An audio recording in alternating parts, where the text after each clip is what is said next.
잘하고 싶은 모든 사람들을 위한 지식토크 시간입니다. 그거는 실리콘밸리니까 가능하죠, 대표님. 그거는 글로벌 기업이니까 되는 거 아니야? 라는 이야기, 혹시 우리 회사 이야기 아닙니까? 요즘 우리가 책에서나 아니면 영상에서 많이 보고 있을 겁니다. 해외 글로벌 기업은 이래요. 유명한 기업들은 이래요. 이런 이야기들이 우리 회사로 가까이 오니까 어떠세요? 그게 적용이 다 됩니까? 오늘 이 분야에 대한, 이 주제에 대한 이야기를 나눠보려고 합니다. 오늘 모실 분이 글로벌 미디어 기업에서도 일했던 경험이 있으시고 글로벌 항공사에서 승무원으로도 일하셨던 분입니다. 그래서 지금은 조직문화와 성과관리 컨설팅을 하고 계시고 리더십이나 비전 그리고 커뮤니케이션 전문 교육을 하는 강사님이십니다. 이분을 모시게 돼서 너무 기쁘고 영광입니다. 소개하겠습니다. 가인지 컨설팅 그룹의 권현지 연구원입니다.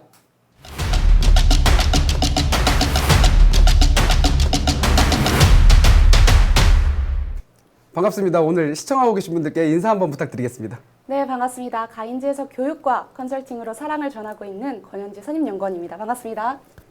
사랑을 전하고 있는 네. 권현지 선임님. 제가 앞서 이제 오프닝 때 제가 다 정보를 노출했는데 너무 노출하신 것 같습니다.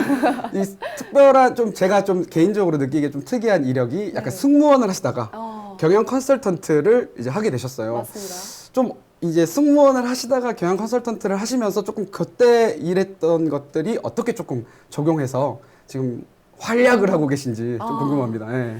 이 비밀을 공개해도 될까요? 승무원으로 일할 때와 지금 일하는 것들이 일하는 필드에 있어서는 큰 차이가 있어 보입니다. 그런데 그 안에 본질을 들여다보면 동일한 한 가지가 있습니다. 무엇이냐?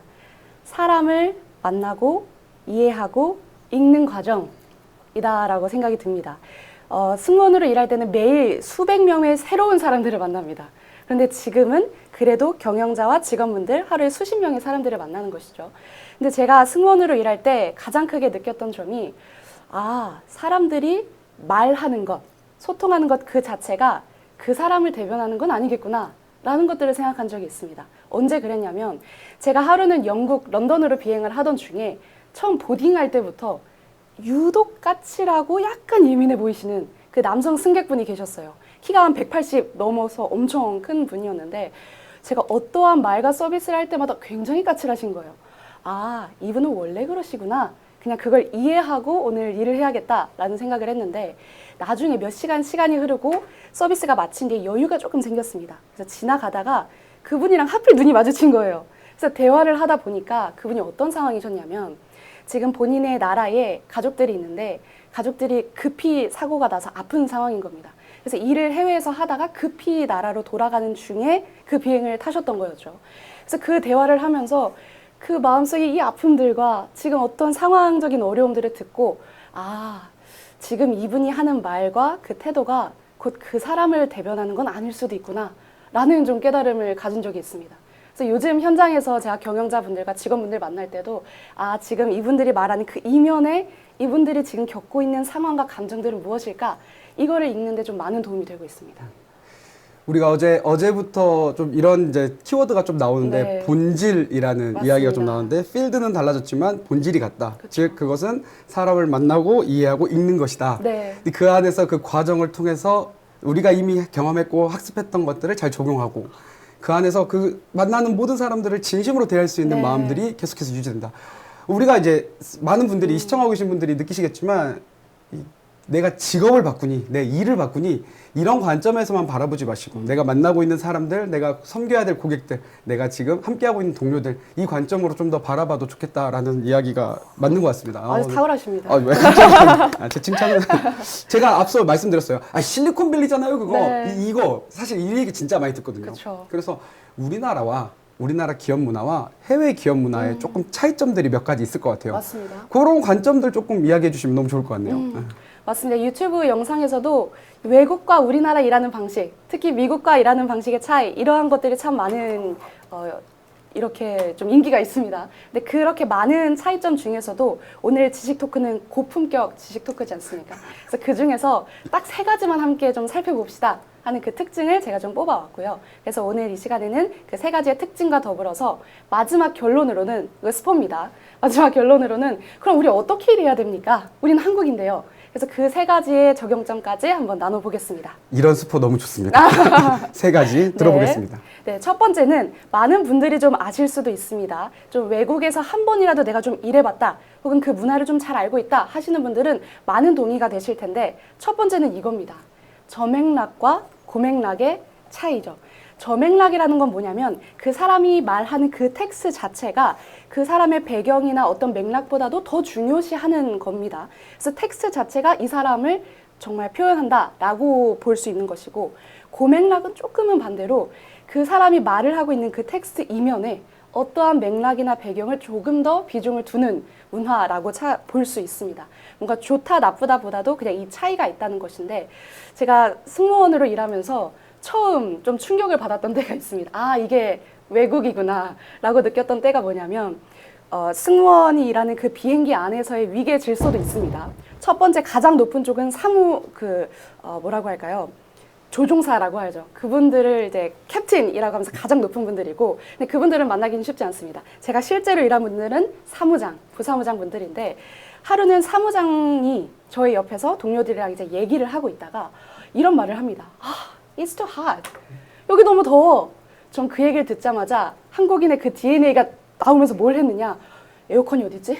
왜 온도가 지금 높은 건가? 어떻게 하면 시원하게 해드릴 수 있을까? 혼자 막 안절부절 못했습니다. 근데 그때 저희 외국인 동료가 무슨 말을 했냐? 충격받았습니다. I know. 나도 더워. 라는 이야기를 하는 걸 보고서 와우, 이게 뭐지? 저렇게 대답할 수 있나? 라는 생각을 했는데, 점점 일하는 방식에 익숙해지다 보니까 그 사무장은 어떠한 걸 바라고 한 얘기가 아니었더라고요. 그냥 나 진짜 더워. 지금 좀 피곤해. 그냥 있는 그대로의 사실로 얘기를 한 거였는데, 저는 그 이면에 이 얘기를 왜 했을까? 왜 덥다고 했을까? 이것들을 좀 파악하려는 그 의도가 있었던 거죠. 네. 그래서 이걸 보고서 이게 정말 저맥락과 고맥락의 차이구나. 이런 생각들을 좀 하게 됐습니다. 최근에 이 이야기를 들으니까 저도 하나 네, 떠오르는 게 있는데, 떠오르시죠? 이제 우리는 그 포장지를 벗기고 알맹이 소통을 해라 이렇게 맞습니다. 이야기하면서 있는 그대로 사실로 얘기해라 했을 때 저는 항상 그걸 강조하고 그걸 네. 잘 지켜왔습니다. 그런데 어느 날 자리에 앉아 있는데 네. 너무 더운 거예요, 실제로. 네.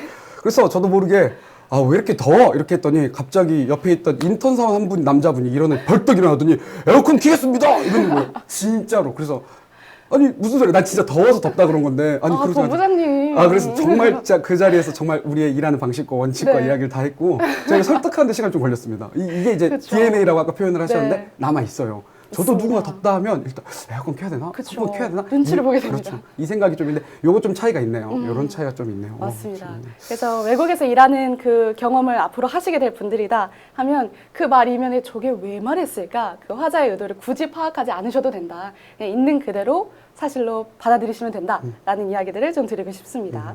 두 번째는 조직을 보는 관점입니다. 그래서 평등주의와 지금 위계질서라는 표현들을 썼는데, 그냥 그 한 사람의 구성원으로서 바라보는 것들, 그것에 좀 차이가 있습니다. 저는 어떤 것에서 바로 이 조직을 보는 관점이 좀 다르구나 라고 느꼈냐면, 우리나라에서 일하는 방식에서는 보통 가이드는 좀 다릅니다. 왜냐하면 영어 이름을 쓰기 때문에. 근데 보통 우리가 일하는 그 조직에서 보면 상대, 특히 나의 시니어라고 하죠. 나의 상사를 어떻게 부르죠? 호칭까지 해서 네. 문자를 붙여가지고 정중하게. 그쵸. 그 사람의 특별히 그 직책을 얘기를 합니다. 팀장님, 부서장님, 파트장님, 그룹장님, 이러한 이름으로 그 사람을 대변을 하죠. 근데 제가 외국에서 일하면서 그 미국에 있는 테마파크와 그리고 그 외국 항공사에서 일하면서 깨달았던 건, 나의 상사를 이름으로 부르는 겁니다. 근데 저는 호칭 자체가 서로의 그 관계를 결정짓는 아주 중요한 요소다라고 생각을 하는데, 저도 이제 기업에 이제 컨설팅 하러 갔을 때 이야기인데 네. 한 팀장 이제 제가 이제 대화를 하다가 팀장님 그러시면 이런 거 좀 얘기를 했습니다. 네. 그리고 이제 딱 이제 끝나고 집에 가려고 하는데 그분이 잠깐 부르시더라고요. 사실 저 부대표입니다 하고 그 대화 끝났거든요. 너무 그 아찔함 이런 게 좀 있거든요. 네. 실제로 지금도 사실 그런 이제 문화가 있는데 어쨌든 네. 그런 거 저도 경험해봐서 좀 이야기를 너무 중요합니다. 저 부대표인데요. 이 표정을 아직도 잊을 수가 없어요. 예. 계속 마음에 남아 있으시겠습니다. 네, 네. 좋습니다. 그래서 오늘 지금 이 두 번째까지 조직을 보는 관점에서의 약간의 차이가 있다라는 것들 이야기 나눴습니다. 이제 마지막 세 번째입니다. 마지막 세 번째는 합의 기반의 결정인가 혹은 상명하복의 문화인가 이 의사결정을 하는 방식에서도 조금 다릅니다. 이거는 제가 어떤 기억이 좀 떠올랐냐면 미국에 있는 아주 그 거대한 테마파크에서 일할 때였습니다. 그때 마침 미국에는 해마다 허리케인이 좀 크게 부는 때들이 있습니다. 그래서 그때 제가 같이 일을 하고 있는데 열심히 일하고 있는데 가장 높은 매니저 거기는 이름도 이렇게 뭐 팀장님, 부장님이 아니고 그냥 다 매니저로 통일인데 가장 높은 그 매니저가 와서 돌아다니면서 한 명 한 명 직원들 옆에 가서 종이랑 펜을 가지고 막 열심히 설명을 하는 장면을 봤습니다. 멀리서 그걸 보고서 일 안 하고 지금 뭐 하는 거지? 어떤 거 하는 걸까? 라는 생각을 하고 있었습니다. 근데 제 차례가 왔어요. 제 옆에 와서 이야기를 하는데 어떤 이야기를 하셨냐면 그때 당시에 제 이름은 벨라였습니다. 벨라, 있잖아.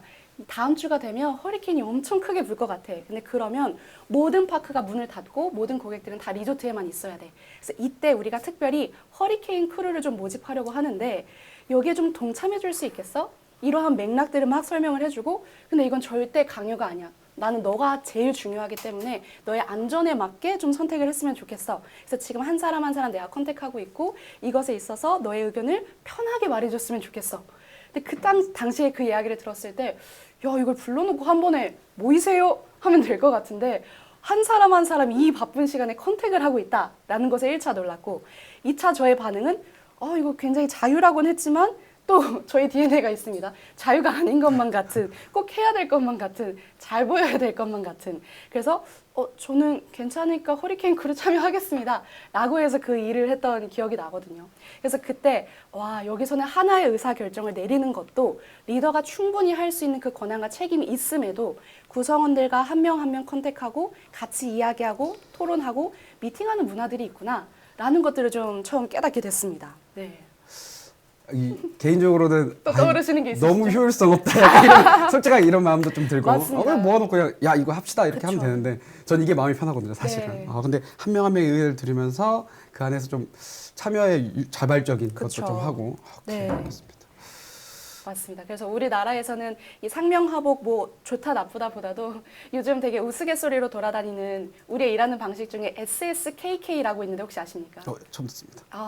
이거 아주 유명한 말입니다.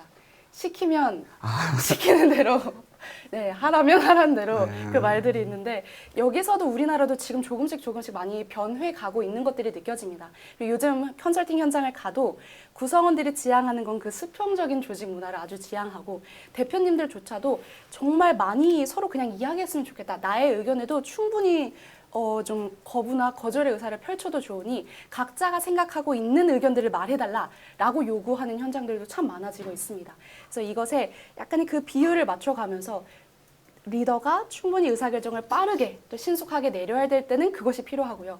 그런데 구성원들의 충분한 의사결정 이런 의견 공유가 필요하다 하면 그 장을 만드는 것도 이제 우리가 좀 실천해볼 영역이지 않을까 싶습니다. 네. 지금 그 댓글로 SH 최님께서 소리가 안 나와요라고 말씀을 하셨는데 이제 들리는 거죠. 들리시면 들린다고 한번 채팅 한번 남겨주세요. 네, 확인하겠습니다. 이제 너무 좋아요. 그 세 가지의 차이점을 알려주셔서 이해가 됩니다. 네. 이제 이래서 이렇고 이래서 이렇고 이렇게 그래서 그래서 우리 어떻게 하라고? 또 아시죠? 우리 어떻게 하라고? 그렇죠. 그래서 이 방송을 보고 계실 또 실무자분들, 리더분들 이 영상을 보시고 우리 조직이 지금 앞으로 제가 말씀드릴 세 가지 우리가 적용하고 있는가? 그렇게 일하고 있는 조직인가? 라는 것들을 한번 살펴보셨으면 좋겠고 이것에 맞게 우리가 일할 수 있도록 같이 좀 이야기를 해보면 좋겠습니다. 그래서 오늘 제가 가지고 왔던 이 시간의 제목도 목표가 이끄는 조직의 세 가지 비밀입니다. 그러니까 시간이 이끄는 조직이 아니라 정말 목표가 이끄는 이 목표가 이끌 때 몰입도 일어나고요. 그 일 안에서의 도전과 성장과 즐거움도 맛보게 되죠. 어떻게 하면 이 조직 만들 수 있을까? 이렇게 저도 일하고 싶은데 이 세 가지의 비밀에 대해서 좀 나눠보겠습니다. 첫 번째는 이겁니다. 110% 미션이라고 좀 말씀을 드리고 싶습니다. 110% 미션이라는 건 뭐냐면 나의 능력을 110% 발휘해서 도전할 수 있는 미션입니다. 그러니까 요즘 제가 컨설팅 현장에서도 리더분들 그리고 조금 열심히 일하고 싶다라고 하는 그 실무자분들이 저에게 어떤 말씀을 해주시냐면 우리 조직은 진짜 9 to 6로 일해요 라는 말씀을 해주세요. 근데 그 말씀이 어떤 말이 있었냐면 6시 1분이 되면 주위를 둘러보니까 진짜 아무도 없다는 거예요. 그냥 6시가 되니까 안녕히 계세요도 요즘 안 하거든요. 그냥 갑니다. 근데 그 문화를 보면서 저 조금 갈증이 있어요라는 말씀을 하시더라고요. 갈증이 있어요. 저 조금 더 뭔가 해보고 싶고 저는 이 회사가 솔직히 제 평생 회사 아니거든요. 저 여기서 더 성장하고 싶은데 저 뭘 하면 좋을까요? 라는 그 말씀을 해주셨어요. 그때 제가 정말 딱 떠올랐던 건 지금 충분히 도전할 만한 어떠한 그 상위의 미션과 가치에 몰입되어 있지 않은 상태구나 라는 것들을 캐치하게 됐죠. 그래서 제가 그날 클로징 미팅을 하면서 대표님께 바로 이 말씀을 드렸습니다. 대표님, 지금 이러한 말씀을 한 분들이 있습니다. 우리 조직이 충분히 지금 도전적인 미션과 그 목표를 가지고 가고 있는지 우리 지금 당장 점검해야 됩니다. 하면서 대표님도 당연히 그 갈증이 있으셨죠. 6시가 땡 하고 이제 대표님실에 나가면 불이 꺼져 있는 겁니다. 그 상황에서 그래 우리가 좀 같이 몰입하고 도전할 수 있는 그 목표를 짜는 게 중요하겠다라는 생각을 했습니다. 그래서 첫 번째는 110% 내가 하던 대로의 수준이 아니라 조금은 스트레치 골이라고 하죠. 손을 뻗었을 때 닿을락말락한 그 정도에 있는 그 도전적인 수준이 있는 미션. 그 목표를 가지고 일하는 조직. 이게 첫 번째 제가 좀 말씀드리고 싶은 부분입니다. 시간을 뭐 말씀은 하셨지만 이 핵심은 시간이 아니라 네. 이걸 어떻게 하면 우리가 한 방향으로 목표를 가지고 좀 더 도전을 통해서 나의 성장을 이룰 수 있는 맞습니다. 그런 일터의 문화를 만들어가는 거. 그게 중요하다. 뭐 맞습니다. 이런 이야기로 이해가 됩니다. 네, 목표 중심적인 조직이죠. 이제 두 번째는 이겁니다. 질 좋은 피드백과 칭찬인데 이게 어떤 말이냐.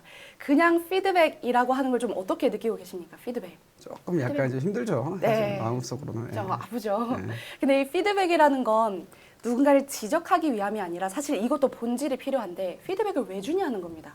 왜 주냐. 그러니까 이 피드백을 준다는 건 그 사람이 성장할 수 있도록 리더가 고민해서 전략을 같이 나누는 게 저는 피드백이다라고 생각을 하거든요. 그렇다면 이 피드백을 나눈다는 건 어떻게 하면 이 사람이 정말 성장할 수 있을까 관점에서 리더가 고민하고 같이 나눌 수 있는 것. 그게 저는 이제 질 좋은 이 포인트입니다. 질 좋은. 우리가 일터 현장에서 피드백과 잘하면 칭찬까지도 많이 이야기할 수도 있는데 정말 이 피드백이 그 사람에게 도움이 되는 피드백입니까? 그 사람이 정말 성장하기를 바라는 마음에서 전달하고 있는 그 피드백입니까? 라는 그 부분에서는 내가 지금 질 좋은 피드백을 주고 있는가? 그것들을 한번 같이 고민해 보시고 내가 지금 질 좋은 피드백을 받고 있는가? 관점에서도 고민해 보시면서 우리 조직에서는 어떻게 일하는 방식들이 조금 조정 혹은 보완이 되어야 될까를 고민하시면 좋을 것 같습니다. 질 좋은 피드백과 칭찬은 가인지 캠퍼스 사이트에 많은 영상과 자료가 있으니까요. 참고해 보시면 좋을 것 같습니다. 좋습니다. 이제 마지막 가겠습니다. 마지막은 이겁니다. 요즘 최복동이라는 단어는 사실 많이 나왔습니다. 많이 나왔습니다. 근데 그 중에서도 의지하고 배울 수 있는 동료라는 표현을 썼는데 제가 며칠 전에 토스팀이 일하는 그 방식 인터뷰를 보다가 정말 한 실무자분이 인터뷰하신 영상을 봤습니다. 근데 거기서 제가 충격을 받았습니다. 어떤 말씀을 했냐면 저는 이 토스팀에 처음 들어와서 일하는 방식에 충격을 받았어요. 라고 하시면서 이 공간에 왔을 때, 이 팀에 제가 들어왔을 때 저 이것 좀 해주세요. 이 기능 개발 좀 해주세요. 라고 구걸해야 되는 게 아니라 동료들이 온다는 겁니다. 근데 와서 무슨 얘기를 하냐면 누구누구님 저 이거 할 줄 아는데 이거 필요하지 않으세요? 저 이 기능도 할 수 있어요. 이거는 이번에 안 필요하세요? 와서 본인이 할 수 있는 것들을 막 어필하면서 어떻게 하면 도울 수 있을까? 이 얘기를 한다는 겁니다. 그래서 마지막에 제가 충격을 받았던 건 이분이 저는 이 동료들의 감동을 받았습니다. 그래서 제가 지금 하고 있는 일은 어떻게 하면 이 동료들을 감동시킬 수 있을까를 전 매일 고민하면서 일합니다. 라는 말씀을 하시더라고요. 전 그 부분에서 토스팀이 정말 괜히 혁신의 그 아이콘의 기업이 아니다. 정말 이 한 사람 한 사람 일하고 있는 그 분들이 한 명 한 명의 그 소중한 구성원들이 저 서로에게 좋은 동료가 되어주고 있구나. 서로에게 자극하는 동료가 되어지고 있구나. 서로에게 의지하고 감동을 주는 동료들이 되고 있구나. 라는 생각들을 아주 강력하게 했습니다. 그래서 오늘 이 영상을 보고 계시는 실무자분들도 우리 조직은 저런 실리콘밸리가 아니잖아. 하지만 굉장히 조심스럽습니다. 그런데 내가 먼저 그 동료가 되어주면 어떨까라는 생각도 합니다. 사실 변화는 나로부터 시작되기 때문에 그리고 그것을 할 수 있다라고 믿는 사람으로부터 시작되지 않습니까? 그래서 그 마음을 한번 오늘 이 영상을 통해서 결단하시고 오늘의 업무를 시작해보면 어떨까 싶습니다. 나는 누군가에게 감동을 주고 있는가? 이 질문을 하게 되는 그런 마지막 이야기인 것 같습니다. 네. 좀 반성합니다, 저도. 저도 반성이 많이 되고, 감동을 주고 있나? 이게 네. 질문을 피드백하고 있나? 이 사람이 성장할 수 있도록 도전을 챌린지하고 있나? 아, 이런 생각이 좀 많이 들면서 저도 반성을 하는 네. 좀 시간인데요. 좋은 리더이십니다. 아, 우리 질문이 댓글로 나와서 하나 네. 질문 하나 드리겠습니다. 이제 그래도 다양한 글로벌 기업에서 일을 하셨기 때문에 다른 나라 피드백은 좀 어떤지 궁금하다. 그래서 혹시 특별히 이제 승무원 시절에 받은 피드백이 있으십니까? 네. 이런 질문이 하나 나왔는데요. 네. 아, 피드백 아주 많이 받았죠. 근데 외국계 기업이라고 하더라도 사실 항공사는 명확한 위계 질서가 또 있어야 되는 기업이기도 합니다. 기업 문화 자체가. 왜냐하면 일하는 그 환경 자체가 고객들의 안전을 우선시하고 있기 때문에 그 안에서 명확한 위계 질서가 있어야 하고, 그래서 그때 제가 느꼈던 건 한마디로 표현하면 이거였습니다. 있는 그대로의 사실로 피드백. 있는 그대로의 사실로 피드백. 그러니까 이 말은 뭐냐면 리더가 그 구성원에게 가지고 있던 기존적인 견해가 아니라 정말 있는 그대로 이 사람이 어떤 행동을 했고 고객에게 어떤 워딩을 썼고 이것을 저에게 그대로 들려주면서 이렇게 이야기를 하면 고객 입장에서는 불안함을 느낄 수 있다. 이 이야기를 하면 고객 입장에서는 불편함이 있을 수 있다.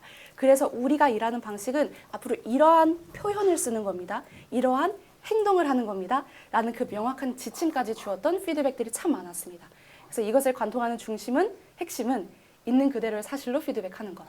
이것이 앞으로 우리 각 조직에서도 좀 연습해 볼 부분이지 않을까 싶습니다. 이제 보통 피드백할 때는 과거에 내가 판단했던 그렇죠. 그리고 나의 견해를 네. 의한 그리고 이럴 것이다라는 그런 이야기로 많이 가정까지. 피드백을 하는데 이게 있는 그대로 하는 거 너무 중요한 것 어렵습니다. 같네요. 너무 네. 어려울 것 같긴 하네요. 최근에 이제 지시토크에도 나오셨던 그 백종화 코치님, 네. 그 저자님이 쓰신 책 중에 이제 평가보다 피드백, 요 이야기에서는 받는 사람에 좀 집중해라. 그래서 방금 말씀하신 것처럼 이걸 하면 고객이 어떻게 느낄까? 네. 이걸 하면 받는 사람은 어떻게 느낄까? 이런 이야기로 좀 해석이 되고 맞습니다. 있는 그대로 사실로 피드백하는 거 오늘부터 바로 연습해 보세요. 네. 그런데 이거 하려면 네, 내가 있는 그대로 했을 때 상대방의 기분이 안 나쁘려면 좀 맞습니다. 어떻게 해야 됩니까? 그래서 실리콘밸리 팀장들이라는 책을 봐도 직접적인 피드백, 그 대립도 필요한데 사실 그 이전에 뭐가 필요하냐면 그 인격적인 관계가 먼저 필요합니다. 그러니까 리더와 팀원 사이에 어떠한 관계도 없는데 갑자기 그 직접적인 대립과 피드백을 줬을 때 여러분 나이스한 피드백이 있을까요? 나이스한 피드백. 피드백을 받고도 기분이 좋을 수는 없습니다, 사실. 그렇기 때문에 그 피드백이 수렴이 되어지려면 먼저 리더와의 그 관계성, 신뢰가 쌓여 있어야만 이 사람이 진짜 나를 위해서 주는 피드백이다 라는 신뢰가 되는 순간 그것들이 적용이 되거든요. 그래서 먼저 고민해 볼 것은 우리가 그 관계가 있습니까? 실무자분들이라면 지금 내가 리더와 그러한 심리적 안정감을 느낄 수 있는 관계가 형성이 되어 있는가? 리더의 입장이라면 내가 그 관계를 형성해 주고 있는가? 그것들을 한번 또 고민해 보시면 좋을 것 같습니다. 오늘 나온 단어들이 이제 본질, 네. 신뢰, 감동 뭐 이런 네. 이야기들인데 좀 제가 좀 많이 반성하는 그런 시간인 것 같고 이 완전한 솔직함이죠. 사실은 맞습니다. 직접적인 대립과 이런 개인적인 관심. 뭐 직장에서 관심까지 가져줘야 돼? 뭐 이런 이야기인데 이거 정말 중요하고 의미 있는 네. 이야기라고 생각이 되고 그 가인지 캠퍼스 채팅창에서 가인지 조아님 저도 좋습니다. 네. 내가 먼저 동료가 되어주는 것 반성하게 됩니다. 이분도 아. 반성하게 된다 이야기를 해주셨습니다. 네. 이제 최근에 이제 책도 출간하셨고 맞습니다. 다양하게 기업의 강의와 또 컨설팅을 통해서 경영자들과 직원분들 만나고 계신데 네. 앞으로의 좀 계획이나 이런 것들 좀 이야기해 주시면 좋을 것 같습니다. 네. 지금 최근에 메시지의 품격이라는 책을 출간하고 나서 또 현장에서는 교육, 워크샵, 컨설팅, 코칭 정말 다 방면으로 지금 열심히 사랑을 또 전하고 있습니다. 그래서 올 한 해 지금 제가 진행을 하고 있는 리더십 원온원 코칭이 좀 저의 주요 과제이기는 합니다. 이 10년, 20년 이상 옛날에 그 일하던 방식으로 일하던 그 리더분들, 그 그룹장님들이 어떻게 하면 정말 사랑으로 일하는 방식을 조금씩 적용해 가실 수 있을까? 그리고 내가 경험해 보지 못했던 그 리더십을 어떻게 하면 나의 구성원들의 그것들을 흘려보내줄 수 있을까? 그것들을 많이 고민하고 그분들과 시간을 좀 보내고 있습니다. 그래서 올해까지는 그러한 리더십, 원온원 코칭의 영역에서 성공 사례들을 발견해내는 것, 그래서 그것들을 바탕으로 언더백 기업들에게 이렇게 하니까 정말 적용점들이 있었습니다 하는 실질적인 솔루션들을 제안하는 것들을 목표로 좀 달려가 보겠습니다. 네, 성공 사례 많이 발견하시길 바라겠습니다. 네, 좋습니다. 우리 마지막으로 이 영상을 시청하고 계시는 우리 직장인분들과 경영자분들에게 마지막으로 조언과 격려의 네. 메시지 한번 부탁드리겠습니다. 네, 이 영상을 또 이 아침부터 시청하고 계시는 탁월한 리더분들과 또 시들부자분들, 이 영상을 보시면서 오늘의 한 가지 키워드는 내가 지금 그러한 동료가 되고 있는가? 라는 이 질문을 가지고 오늘 하루의 일과를 시작해 보셨으면 좋겠습니다. 저도 너무나도 부족하지만 이 질문을 계속해서 띄워놓고 그 촛대라고 하죠. 가야 할 그 지향점을 가지고 하루를 시작하는 것과 혹은 그냥 아침에 앉아서 해야 될 일이 너무 많아 하면서 이제 시작하는 것과는 가는 방향이 조금씩 다를 것 같습니다. 그래서 오늘 하루뿐만이 아니라 앞으로 여러분들이 그 사랑을 전하고 계시는 그 일터 현장에서 나의 동료들, 나의 고객들에게 내가 그렇게 감동을 주고 있는 사람이 되고 있는가? 이 질문을 가지고 오늘 하루 힘차게 시작하셨으면 좋겠습니다. 네, 오늘 나와주셔서 너무 감사합니다. 네, 감사합니다. 내가 지금 그런 동료가 되어주고 있습니까? 오늘 하루의 시작이 어때야 될지 다시 한번 생각해보는 그런 시간이었습니다. 우리가 오늘 들었던 이야기들, 차이점과 우리 기업에 어떻게 적용할 수 있을지에 대한 이야기들, 질 좋은 피드백, 그리고 감동, 내가 좋은 동료인가, 그 다음에 내가 손을 뻗어 닿을 수 있는 그 110%의 그 미션, 그 지점을 향해서 오늘 한 번 더 성장하고 달려가시기를 진심으로 응원하겠습니다. 가인지 캠퍼스의 회원들의 성장을 진심으로 응원합니다. 저는 내일 아침 8시 30분에 다시 찾아오겠습니다. 지식 토크는 사랑입니다.